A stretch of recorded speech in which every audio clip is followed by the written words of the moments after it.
የኢትዮጵያ ጉዞ ተስፋ ሰጪ አስደማሚ ነው።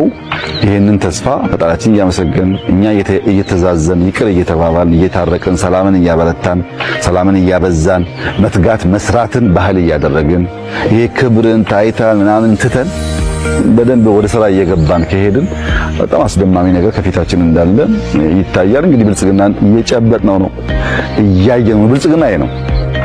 አፍሪካ ላይ የለም፣ ኢትዮጵያ ላይ የለም። ብልጽግና ይሄ ነው። ስንመጣ አልነበረም፣ በገንዘቡም በስራውም አልነበረም። ብዙ ውሳኔዎች ወስነን ሞተን ያሳካነው አናራክሰውም። ስንመጣ 1 ሊትር ውሃ ያዝን 60 ቢሊዮን ፕላስ ይዘናል። ይሄ ድል ነው። ብልጽግና ማለት እንደዚህ አይነቱን በየቦታው ማየት ማለት ነው። በተለያየ ዘርፍ በተለያየ ቦታ እንደዚህ አይነት በጣም ግራንድ የሆኑ ስራዎች ማየት ማለት ነው። እሱን ማድረግ ከተቻለ ለሀገራችን ለልጆቻችን በጣም ተስፋ ሰጪ ነገር ነው።